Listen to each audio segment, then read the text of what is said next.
Thank God for a beautiful day which He has made, and I hope you are well and strong this morning to kickstart the day's activities. My name is Nonye Nwokoye, welcoming you to the show. We begin, as usual, with the press review.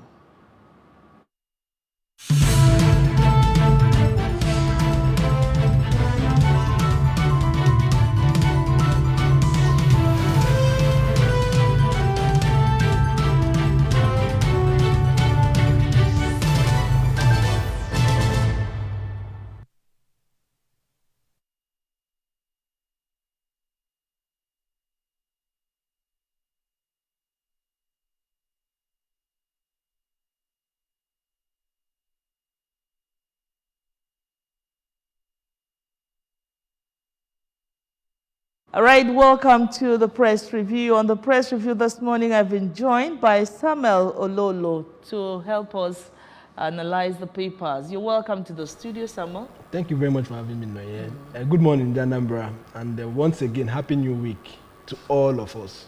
All right, the press review is audience participatory. You can go to our Facebook page when the time comes to drop your comments or your opinion on any issue raised here. We begin with taking a look at some of the stories making their headlines on ABS website. Let's see stories making their headlines on ABS website. Soludo places old Rangers players on monthly stipend, free Medicare. 2 years in office, Mrs. Soludo reassures Anambra of brighter days ahead. 2 years in office, Soludo restates commitment towards transforming Anambra to model state. And 2 years in office, yet NUT applauds Soludo on achievement. You know, I think 2 years in office is 3 stories out of the 4 we have on ABS website. If you can put them together and let's run. So first of all, let me join the government of Anambra State, of course, led by Professor Chukwuma Charles Soludo, to celebrate and rejoice with all of the Anambra, both the citizens of Anambra and the residents of Anambra. We are the ones celebrating the 2 years in office of this administration. So far, so good. It has been a bumpy ride with touches of, should I say, good and bad, the good, the bad, and the ugly. When the elections was around the corner for the current administration, the expectations were extremely high. Extremely high. That's the word. Yeah, we had hoped that there were going to be magic wand, that once he is in office, that is Professor Charles Soludo, we'll begin to see, when you go to Ikoka, you see Taiwan version of Ikoka. When you go to Onitsha, you see Dubai version of Dubai version in Onitsha. When you go to Newi, those kind of expectations. So the question now is, were we really expecting much, or were we expecting more than available or possible, or were we promised more than what actually were possible? But be it as it may, this is the reality of governance.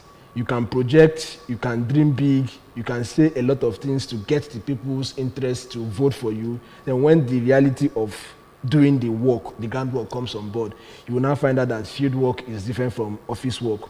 But so far so good. We are happy with the state of the developmental stride of the current governor. But we know there is room for more.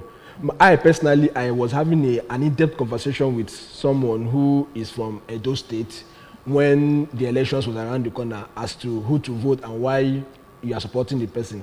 His analogy was Professor Chukwuma Charles Soludo, when he was the CBN governor, did wonders. Of course, the bank merging and a lot of capitation that he raised for the bank that made the banks more stable. We were hoping, and we know that should be the standard.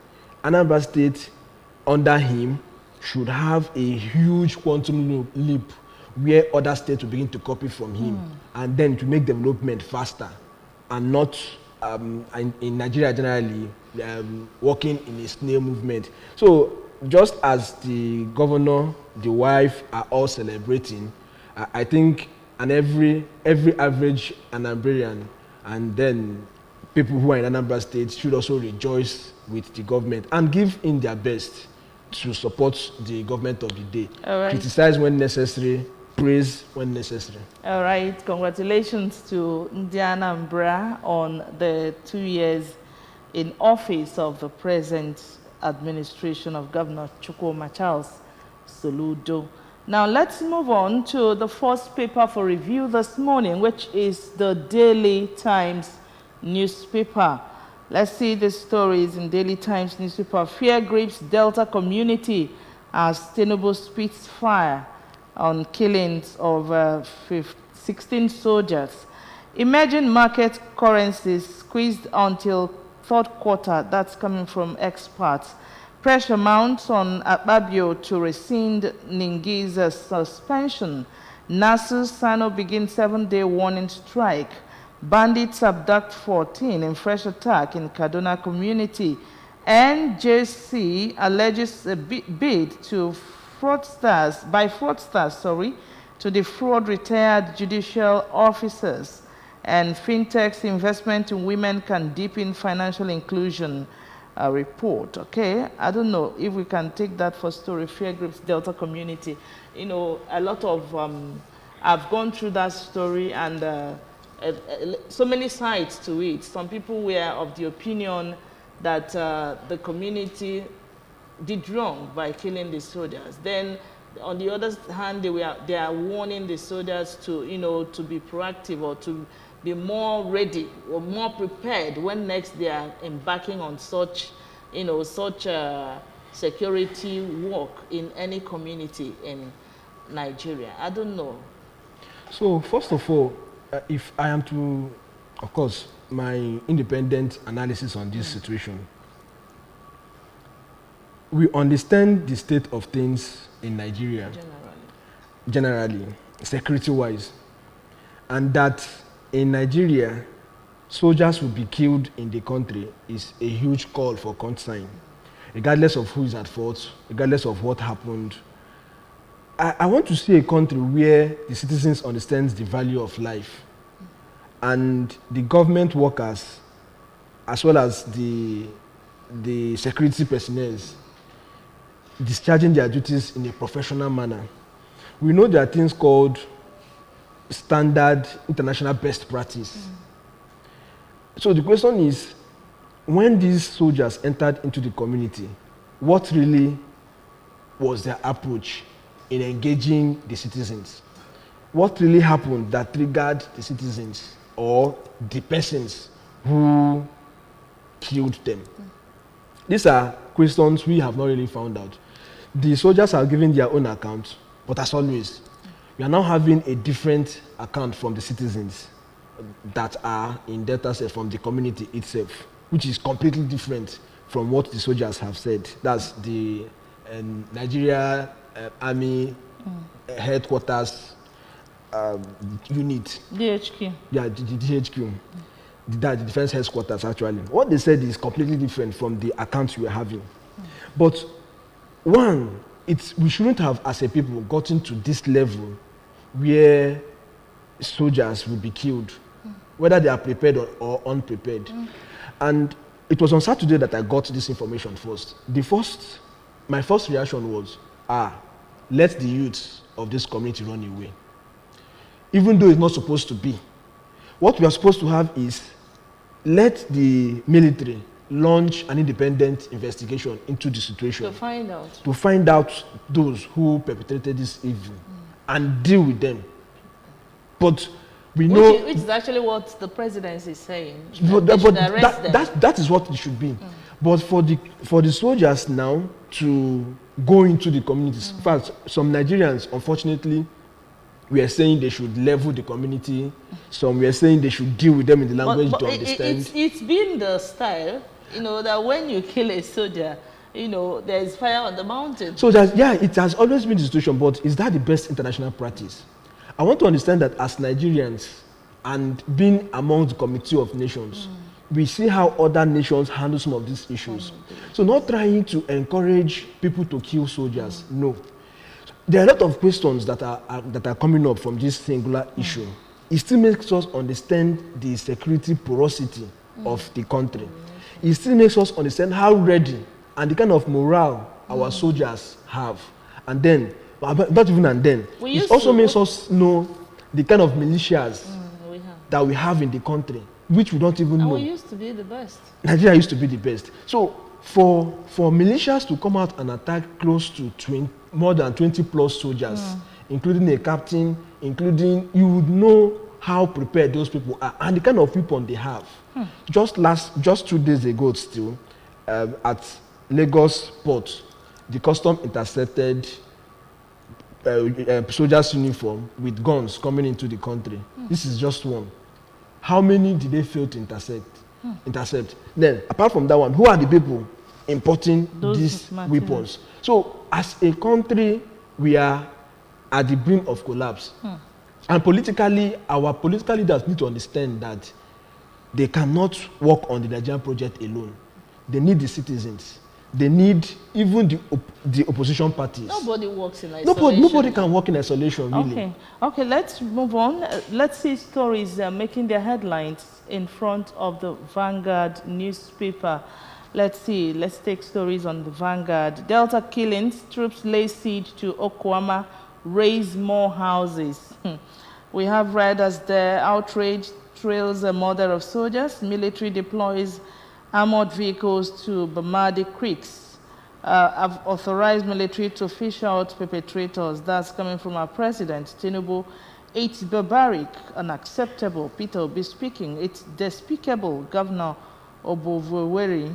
Act totally unacceptable, coming from Pandef. Officers' sacrifices shall not be in vain. Northern senators tell CDS. Urobo Group urges probe. Ijo youths condemn killings. Okay, now on how FG funds petrol subsidy through crude sales proceeds. Insecurity hampering food security. Catholic bishops, farmers raise alarm. Edo Guba, APC to unveil deputy governor candidate today. Why it's difficult to market Nigeria globally, Obong Atta speaking. Lagos residents stormed food marts amid complaints.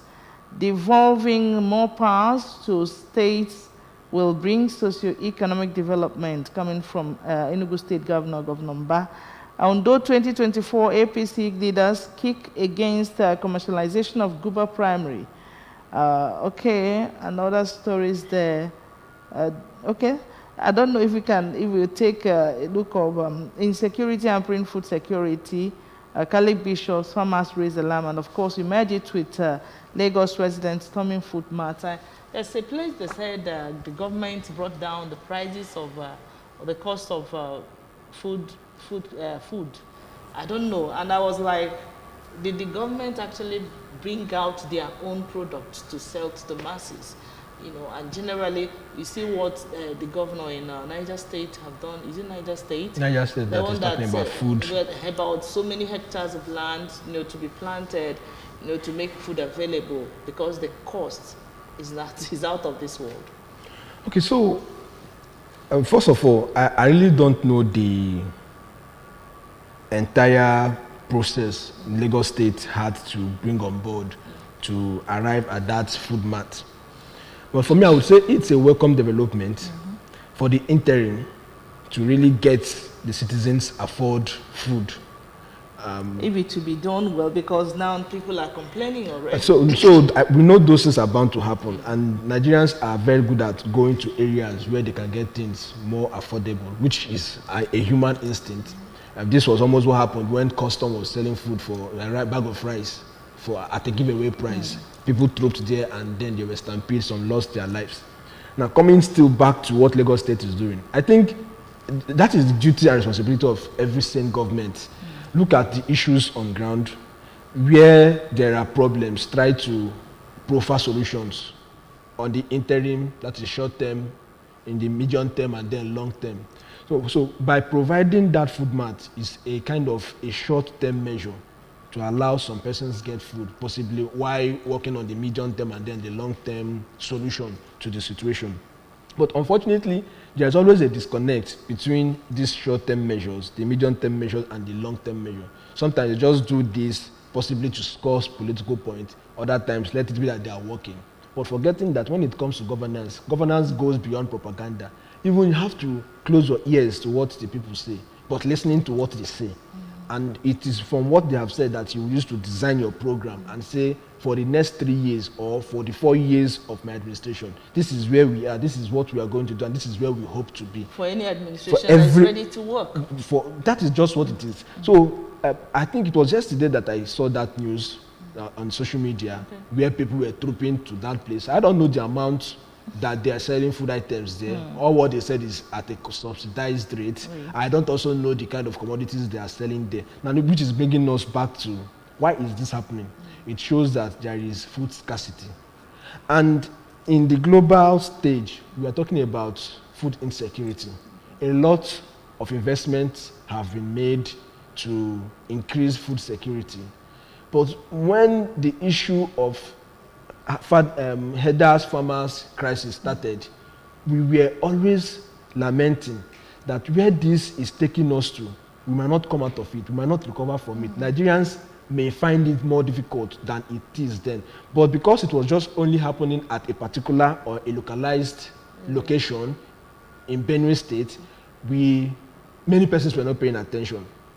Anything happens, even when the farmers are being killed, the media even now term it any little thing. Farmers headers clash, and we're making people understand that beyond this farmer headers clash, these are the people that are going to the farms to produce the food that we eat. After all, Benue is food basket of the nation. Okay. While we are at it, looking at that discounted market, because from another paper, it's saying that the challenges people were complaining. People came to buy food at that discounted market with POS machines or their cards, but the POS were not working, which has been the problem in the country for like 2-3 days now. Network is very, very bad. If it comes up, it becomes low. Sometimes you go to buy anything from. In fact, I noticed that on Saturday, and that was when I had the full gist, what was actually going on in the nation. So that's part of the complaints people were bringing. So this is also to make me now looking at the bigger picture, really. The Israel-Gaza war that has been going on and some countries taking their sides. The Houthi rebels of Yemen had threatened that they were going to bomb that undersea cable. It has happened. And now it has happened. So as Nigerians, we need to begin to come closer to address our issues. When it comes home, we think whatever happens to you only deals with you because I'm not affected. But we have forgotten that the world is a global stage. Village. And anything that happens, imagine just undersea cable cut out. See how it's affecting everybody. But as a country now, I think just as we were caught unawares during the COVID-19 era, we were running helter-skelter, virtually knowing nothing to do. Why is it that in this country, any little thing that happens gets us to the brink? Trapped. Now, it gets us trapped that we don't even know what to do. There is nothing on ground. So that means that even we, the citizens, we need to begin to think deeper than we are already thinking. And we need to work closely with the government, with the policy makers. It's very, very important for us. Okay. Now, finally, let me just add. You were talking about bringing women fintech. Okay. That would increase the unbanked. Okay. If this is happening, if we have infrastructures, if we have policies promoting women going into fintech, I don't think we should be having any little issue as per getting access to cash would affect us this bad. It is because there are many unbanked, because there are no infrastructures. That is why we are even having these issues. All right. And it's not supposed to happen to us. Okay, the Punch is next in our lineup. The Punch newspaper. Okay, it seems the issue of Delta killing, soldiers killings in Delta State, is littered in almost all the papers here this morning. Soldiers killing, Tinubu Senate order manhunt for killers, troops comb warring communities. President condemns attack, says DHQ has full authority to bring anybody responsible to justice. Now, Senate retired General others film demand tough actions against killers, condole with family. FGI's $1 billion World Bank loans for IDPs, Agric.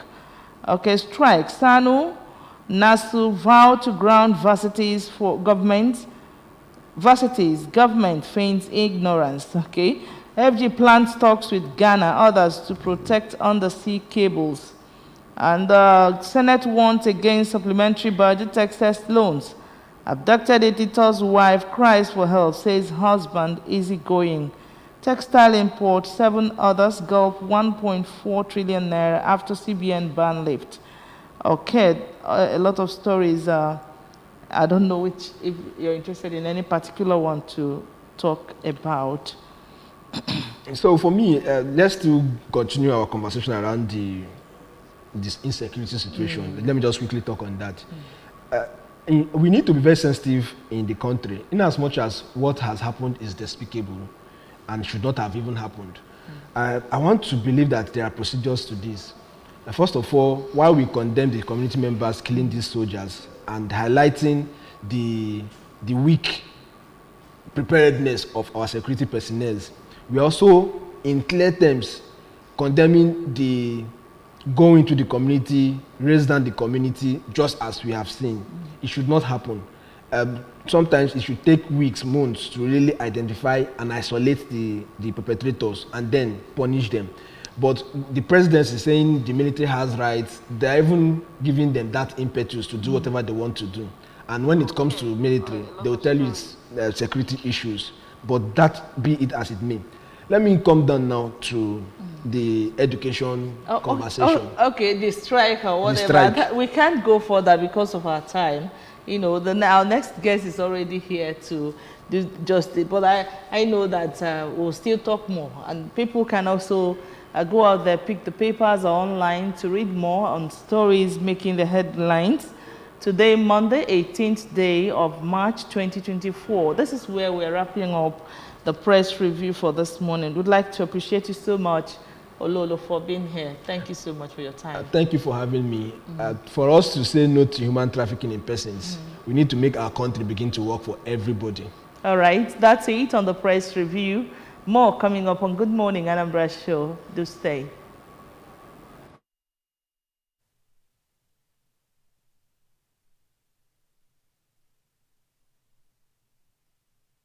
My champs, they use energy at school. Your champs need nourishing energy. Give them the new and improved Milo at breakfast. It has nutrients that support energy release.